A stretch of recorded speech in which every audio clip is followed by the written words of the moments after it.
ओम श्री परमात्मने नमः। श्रीमद् भगवद गीता अथ पंचदशो अध्यायः।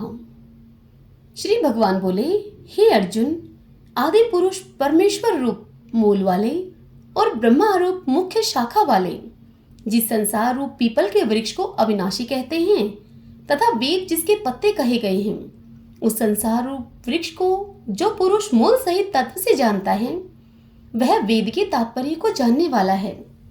उस संसार वृक्ष के तीनों गुणों रूप जल के द्वारा बढ़ी हुई एवं विषय भोग रूप कोपलों वाली देव, मनुष्य और तिर्यक आदि योनि रूप शाखाएं नीचे और ऊपर सर्वत्र फैली हुई हैं तथा मनुष्य लोक में कर्मों के अनुसार बांधने वाली अहंता, ममता और वासना रूप जड़ें भी नीचे और ऊपर सभी लोकों में व्याप्त हो रही हैं।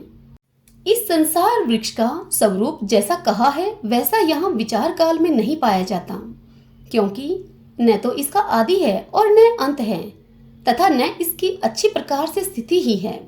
इसलिए इस अहंता, ममता और वासना रूप अति दृढ़ मूलों वाले संसार रूप पीपल के वृक्ष को दृढ़ वैराग्य रूप शस्त्र के द्वारा काटकर उसके पश्चात उस परम पद रूप परमेश्वर को भलीभांति खोजना चाहिए, जिसमें गए हुए पुरुष फिर लौटकर संसार में नहीं आते और जिस परमेश्वर से इस परातन संसार वृक्ष की परवर्ती विस्तार को प्राप्त हुई है, उसी आदि पुरुष नारायण के मैं शरण हूँ।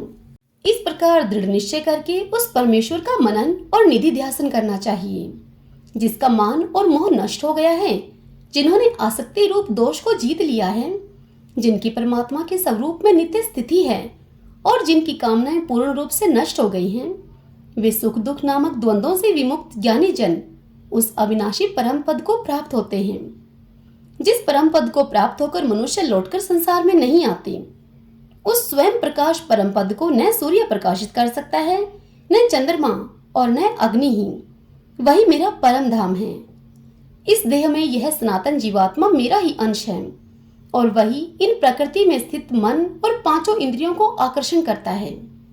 वायु गंध के स्थान से गंध को जैसे ग्रहण करके ले जाता है, वैसे ही देह आदि का स्वामी जीवात्मा भी जिस शरीर का त्याग करता है, उससे इन मन सहित इंद्रियों को ग्रहण करके फिर जिस शरीर को प्राप्त होता है उसमें जाता है। यह जीवात्मा श्रोत्र, चक्षु और त्वचा को तथा रसना, घ्राण और मन को आश्रय करके अर्थात इन सब के सहारे से ही विषयों का सेवन करता है। शरीर को छोड़कर जाते हुए को अथवा शरीर में स्थित हुए को तथा विषयों को भोगते हुए को, इस प्रकार तीनों गुणों से युक्त हुए को भी अज्ञानी जन नहीं जानते। केवल ज्ञान रूप नेत्रों वाले विवेकशील ज्ञानी ही उस तत्व से जानते हैं। यत्न करने वाले योगी जन भी अपने हृदय में स्थित इस आत्मा को तत्व से जानते हैं, किंतु जिन्होंने अपने अंतःकरण को शुद्ध नहीं किया है, ऐसे अज्ञानी जन तो यत्न करते रहने पर भी इस आत्मा को नहीं जानते।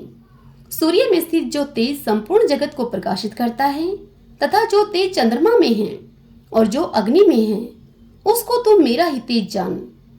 और मैं ही पृथ्वी में प्रवेश करके अपनी शक्ति से सब भूतों को धारण करता हूँ और रस स्वरूप अर्थात अमृत में चंद्रमा होकर संपूर्ण औषधियों को अर्थात वनस्पतियों को पुष्ट करता हूँ।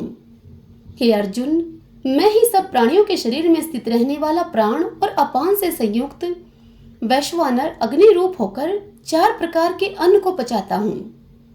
मैं ही सब प्राणियों के हृदय में अंतर्यामी रूप से स्थित हूँ तथा मुझसे ही ज्ञान, स्मृति और अपोहन होता है और सब वेदों के द्वारा मैं ही जानने के योग्य हूँ तथा वेदांत का कर्ता और वेदों को जानने वाला भी मैं ही हूँ। इस संसार में नाशवान और अविनाशी भी ये 2 प्रकार के पुरुष हैं।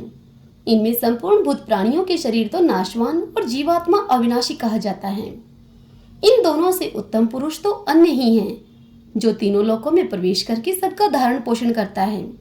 एवं अविनाशी परमेश्वर और परमात्मा इस प्रकार कहा गया है, क्योंकि मैं नाशवान जड़ वर्ग क्षेत्र से तो सर्वथा अतीत हूँ और अविनाशी जीवात्मा से भी उत्तम हूँ। इसलिए लोक में और वेदों में भी पुरुषोत्तम नाम से प्रसिद्ध हूँ। हे भारत, जो ज्ञानी पुरुष मुझको इस प्रकार तत्व से पुरुषोत्तम जानता है, वह सर्वज्ञ पुरुष सब प्रकार से निरंतर मुझ वासुदेव परमेश्वर को ही भजता है।